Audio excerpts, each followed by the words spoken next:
All black, everything. Everything black. Culture over everything, y'all. We taking it back. Black. Welcome to the 5th season premiere of Left to Black. I'm your host, Mark Anthony Neal. We're here at the John Hope Franklin Center at Duke University, and we're joined today by a special guest, Mariana Evans, aka Rapsody, yes, the First Lady of Jamla. How are you doing today, I'm Rap? doing good. I'm doing good. How are you?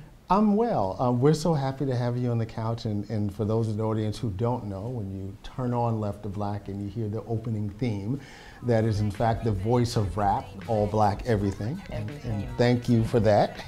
Oh, no problem. Thank you. Thank you for having me. So, you know, last year was a big year for you. I mean, She's Got Game, you know, seemed to be the game changer for you. What's it been like for the last year? Wow. It's been refreshing. You know, it's good to be on the road now. Mm-hmm. I've been trying to tour for a long time, and putting out She Got Game really turned that corner for me. So, you know, we've been to Europe for a 2-week tour. I did a week-long West Coast tour going back to Africa. The love I've received has been amazing. Mm-hmm. So it's been a great journey.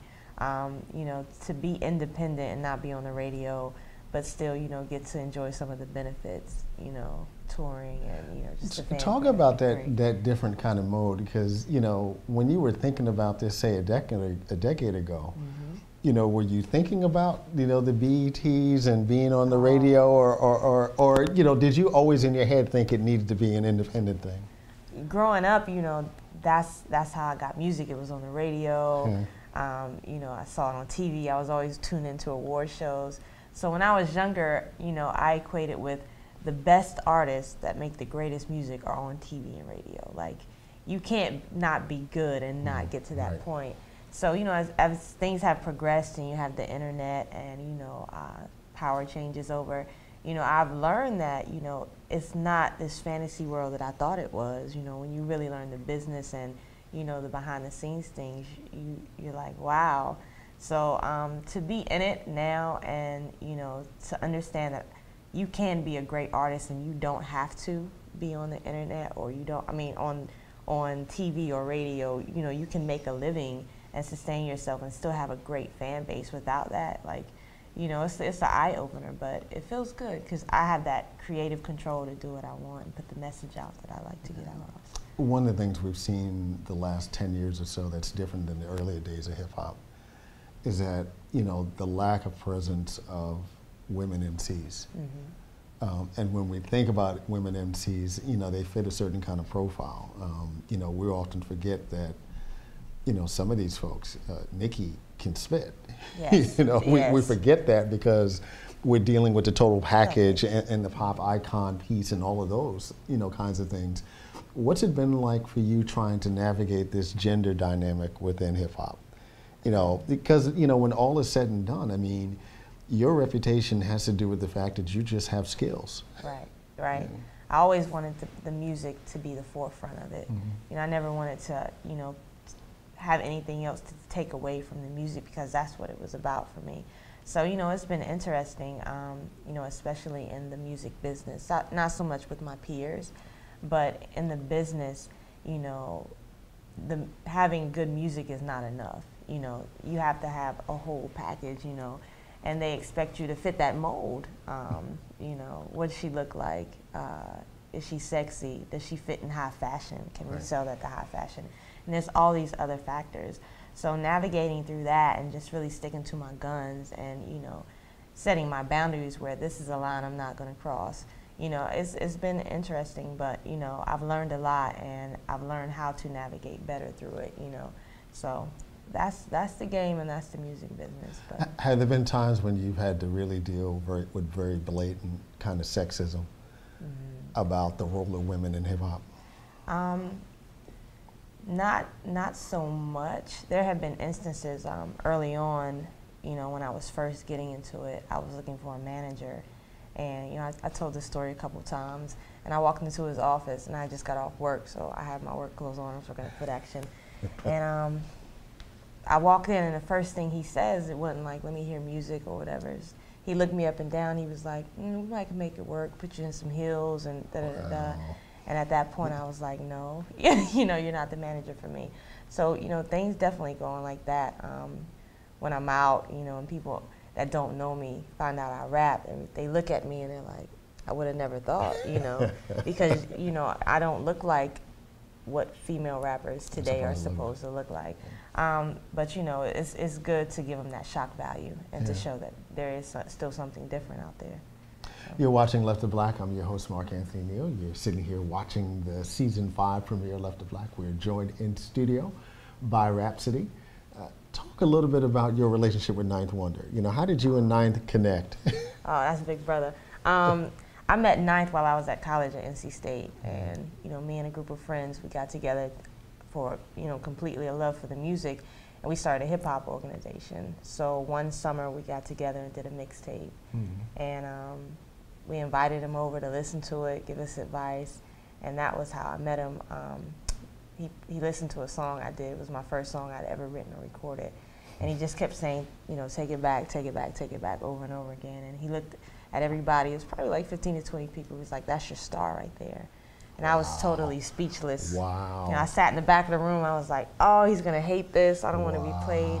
But it was the total opposite. And he kind of took me under his wings, you know, after that, along with my crew. I was in a crew called Cooley High, and he kind of big brothered all of us. And, you know, he gave us advice on the game, and, you know, he taught me about cadence and inflection. And 2008, I signed with him, and, you know, we are here today. So. Did you have any reservations, right? I mean, because you always hear stories about folks, you know, getting that first shine and signing with the independent label and it just not turning out the way that it should. You know, did you have any reservations at that time? I had none, and I think that was because before I signed with him in 2008, I had a couple of years to really get to know him, and he got to know me.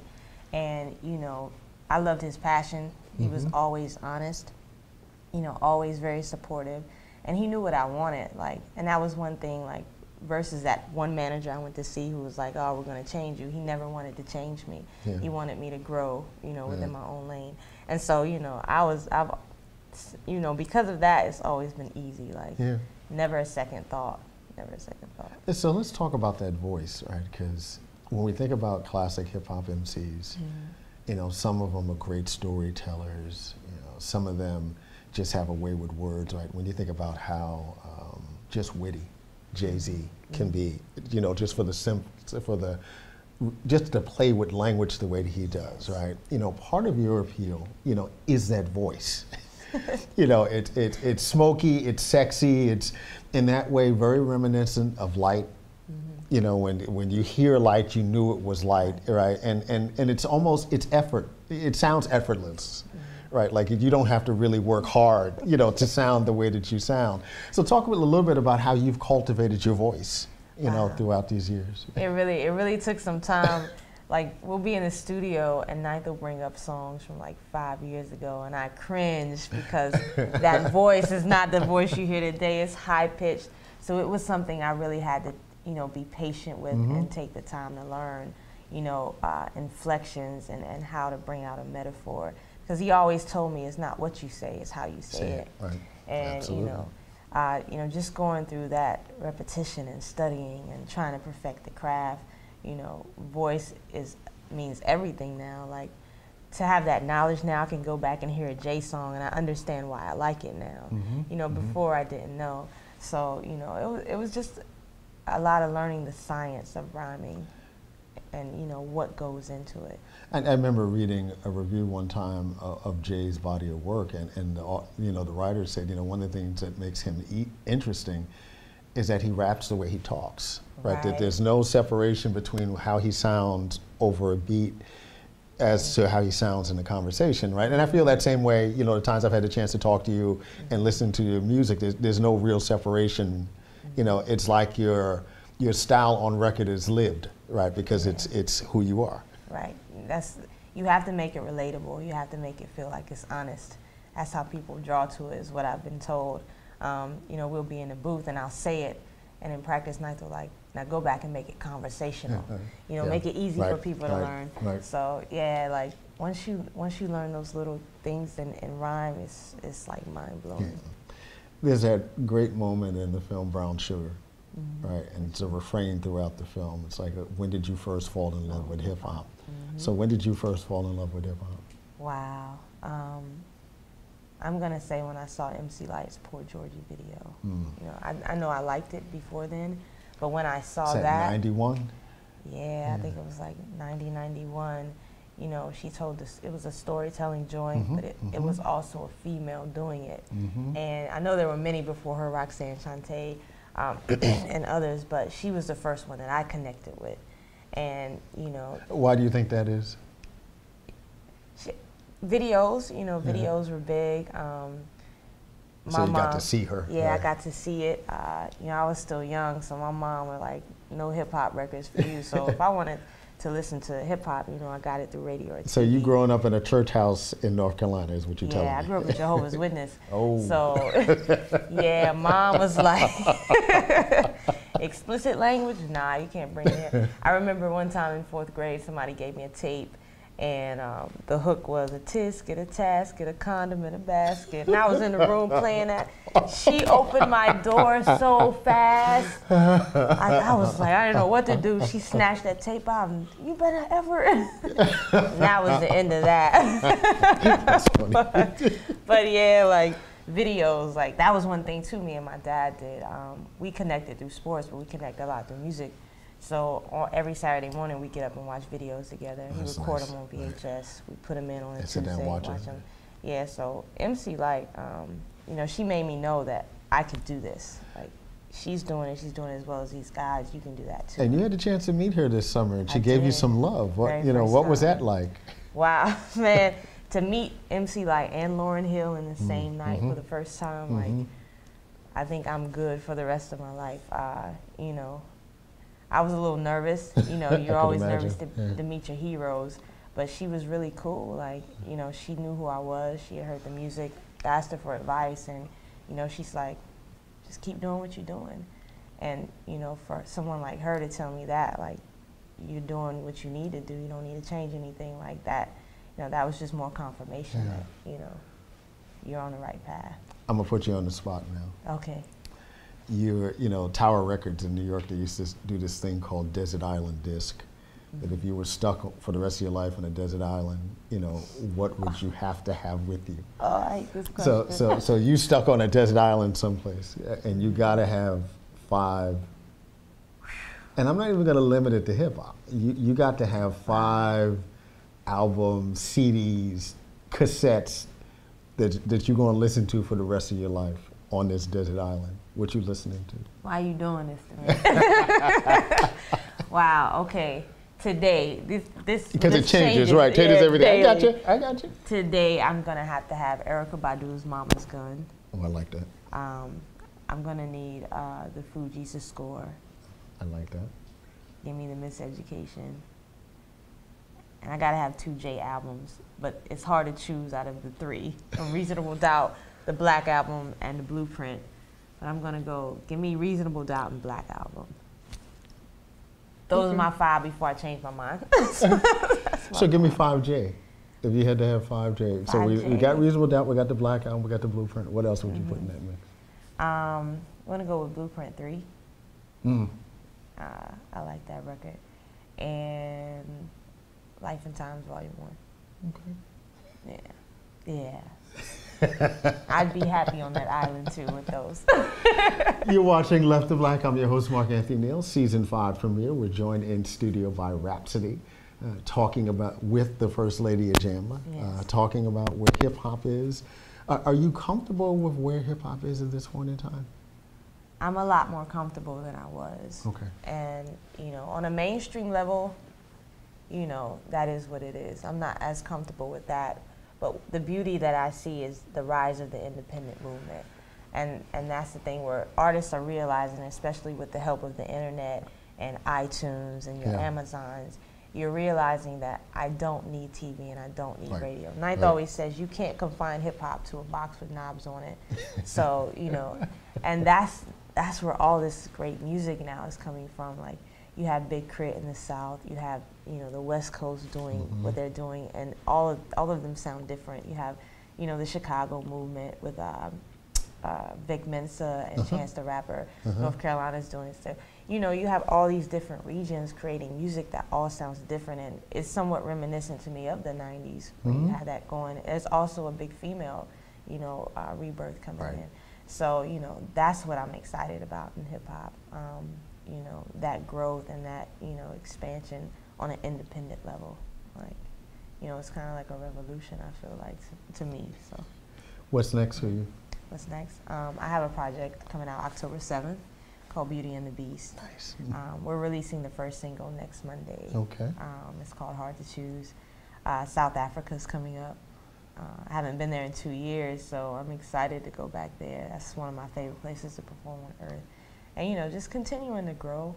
You know. Let's talk about the touring piece for a moment, because, you know, I remember reading pieces, even memoirs, you know, where folks like Billie Holiday and you know, Aretha Franklin, you know, Chaka Khan, you know, when she's with Rufus and you know, she's the only woman.